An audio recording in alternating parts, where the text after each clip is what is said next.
Su permiso, la idea es poder presentar el día de hoy, continuar con las presentaciones de las reformas que presentamos el 5 de febrero, que hoy se discuten en el Congreso de la Unión y hay una discusión nacional al respecto.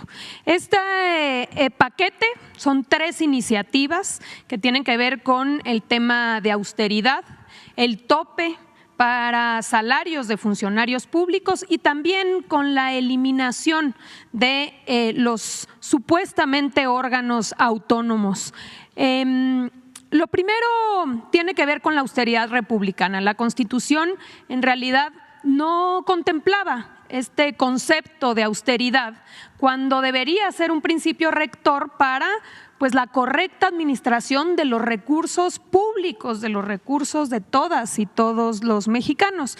Y aunque quizá algunos recordarán que en el 2019 se aprobó la Ley Federal de Austeridad Republicana, que ha permitido liberar muchísimos fondos porque se acabaron los privilegios, se acabaron los gastos superfluos. Lo cierto es que también varias autoridades se han venido resistiendo a aplicar estos principios, escudándose muchas veces en la división de poderes, en la autonomía constitucional, en la soberanía de los estados. Entonces, hemos ahorrado muchos recursos, pero también ha habido resistencias. ¿Cuál es la propuesta? Adelante.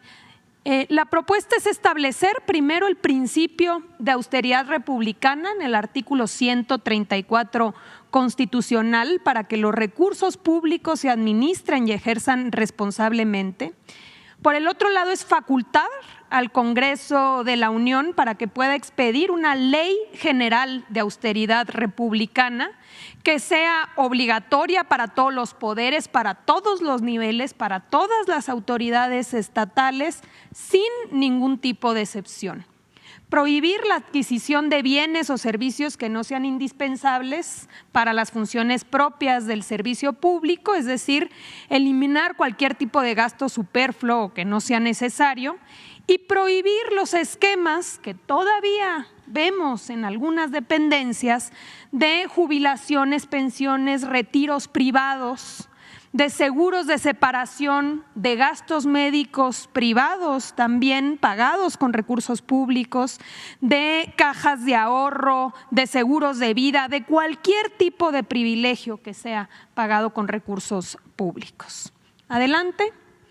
Por el otro lado está este pilar dentro de las iniciativas que tiene que ver con las remuneraciones que hoy violan la Constitución. Desde 2009, el artículo 127 constitucional establece que ningún funcionario público puede ganar más que el presidente.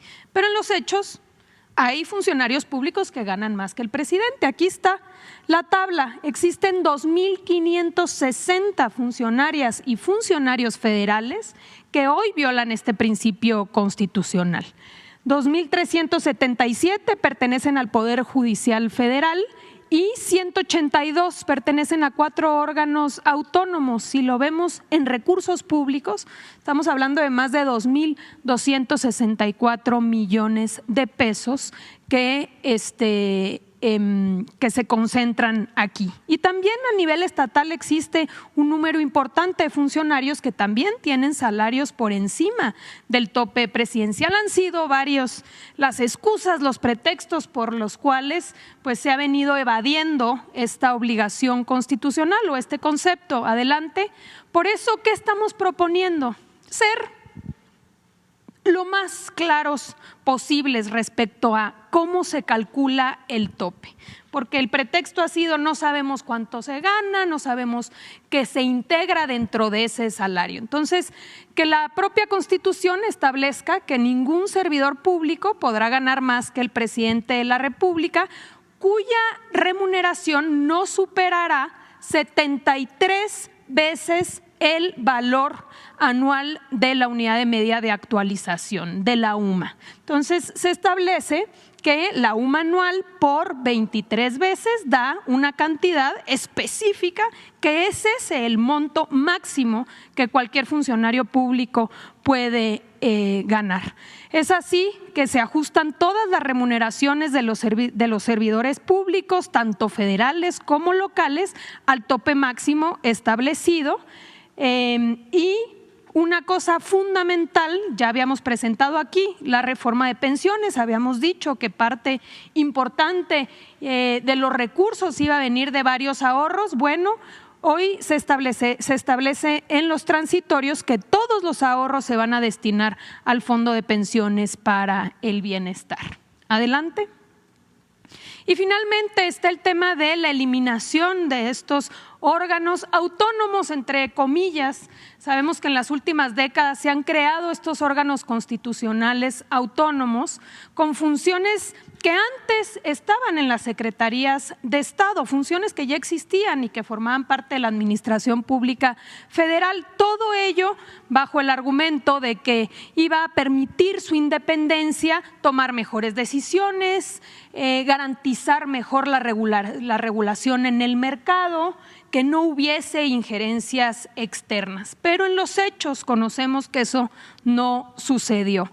La creación de estos órganos no ha significado mayor independencia, mejor desempeño, al contrario, ha significado mayor gasto. Son órganos muy costosos con infraestructura y estructuras robustas que han venido duplicando funciones y también debilitando la rectoría del propio Estado. Entonces, ¿qué estamos proponiendo? Adelante.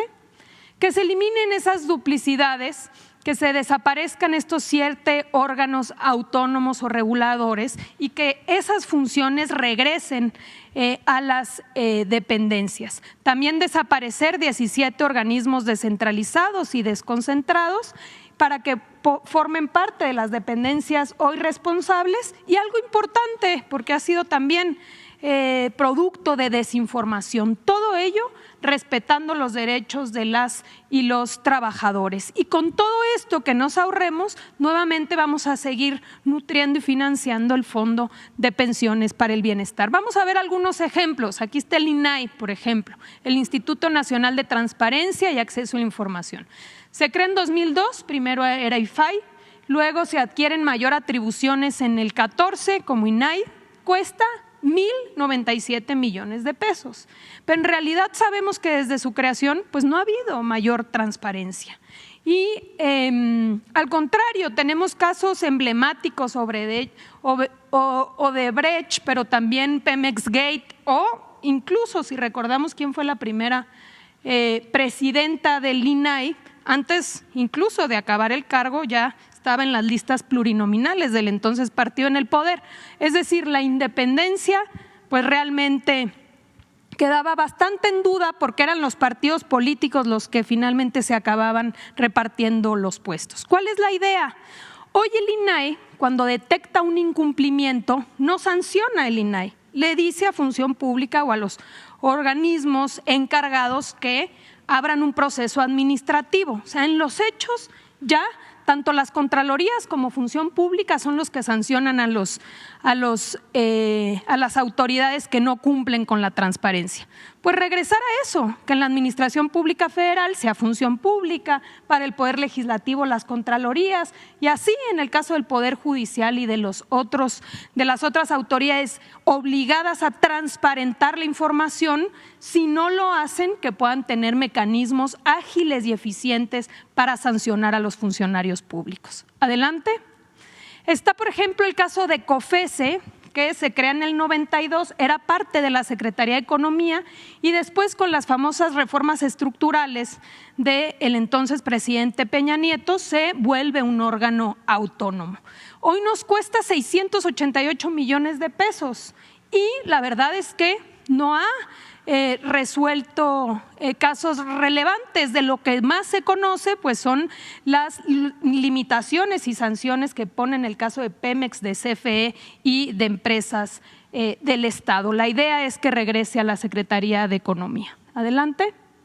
Está el IFT, el Instituto Federal de Telecomunicaciones. Se crea en el 96, era un órgano desconcentrado de la Secretaría de Comunicaciones y Transportes, y después, igualmente en las reformas estructurales, en el 2013, se vuelve un organismo autónomo.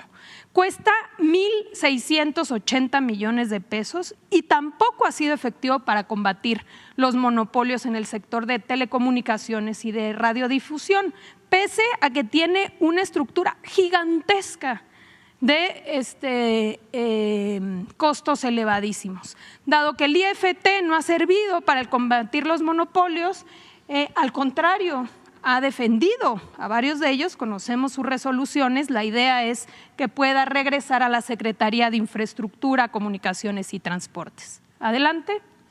En el caso de los órganos reguladores coordinados en materia energética, tenemos dos. Está la Comisión Reguladora de Energía, la CRE, y está la Comisión Nacional de Hidrocarburos, creada en 2008 como órgano sectorizado de la Secretaría de Energía. Tienen un presupuesto conjunto de más de 500 millones de pesos.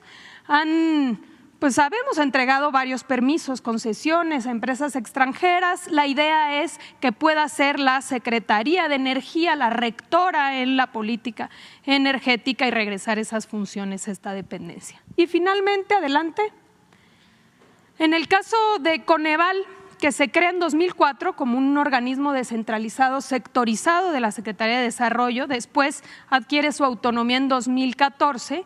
Si bien las actividades del Coneval en la medición de la pobreza y la evaluación de las políticas públicas de desarrollo han sido sumamente importantes, sus funciones tienen mucha similitud con lo que hoy realiza el INEGI. Por eso la idea es que este papel que hoy lleva a cabo el Coneval pueda formar parte de el INEGI con la autonomía necesaria.